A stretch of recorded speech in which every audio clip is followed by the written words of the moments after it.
আজি মনোনয়ন পত্ৰ দাখিল কৰাৰ পূৰ্বে কলিয়াবৰত সমবেত হোৱা সকলোকে অসমৰ মাননীয় মুখ্যমন্ত্ৰী ডক্টৰ হিমন্ত বিশ্ব শৰ্মা ডাঙৰীয়াই সম্বোধন কৰিলে আৰু আশীষ প্ৰদান কৰিলে। কলিয়াবৰৰ সহস্ৰাধিক ৰাইজৰ ওচৰত মূৰ দুৱাই আজি মই মনোনয়ন পত্ৰ দাখিল কৰিছোঁ। অসম গণ পৰিষদৰ মনোনীত আৰু মিত্ৰজোঁটৰ প্ৰাৰ্থী হিচাপে মোৰ গভীৰ বিশ্বাস আৰু আস্থা আছে। কলিয়াবৰৰ ৰাইজে কেতিয়াও আমাক বিমুখ কৰা নাই। এইবাৰো অধিক উৎসাহেৰে মনোনয়ন পত্ৰ দিবলৈ মোক আগুৱাই দিছে আৰু মই আশা কৰিম পুনৰবাৰ ডক্টৰ হিমন্ত বিশ্ব শৰ্মা ডাঙৰীয়াৰ নেতৃত্বত NDA চৰকাৰ গঠন হ'ব আৰু অসমৰ ৰাইজৰ যি সপোন তাক বাস্তৱত প্ৰতিফলিত হ'ব। অসন্তুষ্টিটো আচলতে ভাৰতীয় জনতা পাৰ্টীয়ে কৰা নাই। ভাৰতীয় জনতা পাৰ্টীক দোহাই দি তাৰ কেইজনমান বিষয়ববীয়াই কৰিছে। গতিকে সেইটো তেখেতসকলে বিবেচনা কৰিব আৰু তেখেতসকলে নিয়ন্ত্ৰণ কৰিব। নহয়, তেখেতসকলৰ লগত কথাটো নিশ্চয় ভাৰতীয় জনতা পাৰ্টীয়ে পাতিব লাগিব। আজি ক'ৰবাত যদি অসম গণ পৰিষদৰ তেনেকুৱা হৈছে আমি পাতি দিছোঁ।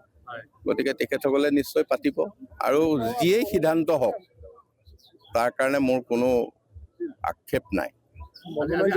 যি সিদ্ধান্তই নকৰক মোৰ আক্ষেপ নাই আৰু মই মানে ৰাইজৰ ওপৰত প্ৰবল বিশ্বাস আছে। গতিকে মোৰ সেই বিশ্বাসেই মূলধন। গতিকে মই আৰু তেনে কোনো কথাৰ কাৰণে মই অপেক্ষা নকৰোঁ। মই পোনপটীয়াকৈ কাৰো লগত কথা পতা নাই। মাননীয় মুখ্যমন্ত্ৰী ডাঙৰীয়াই ৰাজহুৱাভাৱে কৈছে যে তেখেতে কথা পাতিছে।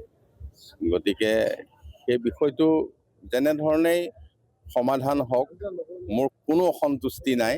মই গভীৰ সন্তুষ্টিৰে মই আগবাঢ়ি যাম, কাৰণ NDA চৰকাৰ প্ৰতিষ্ঠা কৰিবৰ কাৰণে বাটত অহা সৰু সুৰা কথাবিলাক মই ভূক্ষেপ নকৰোঁ।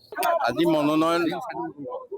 মনোনয়ন পত্ৰ দাখিল কৰাৰ পূৰ্বে কলিয়াবৰত সমবেত হোৱা সকলোকে অসমৰ মাননীয় মুখ্যমন্ত্ৰী ডক্টৰ হিমন্ত বিশ্ব শৰ্মা ডাঙৰীয়াই সম্বোধন কৰিলে আৰু আশীষ প্ৰদান কৰিলে। কলিয়াবৰৰ সহস্ৰাধিক ৰাইজৰ ওচৰত মূৰ দুৱাই আজি মই মনোনয়ন পত্ৰ দাখিল কৰিছোঁ। অসম গণ পৰিষদৰ মনোনীত আৰু মিত্ৰজোঁটৰ প্ৰাৰ্থী হিচাপে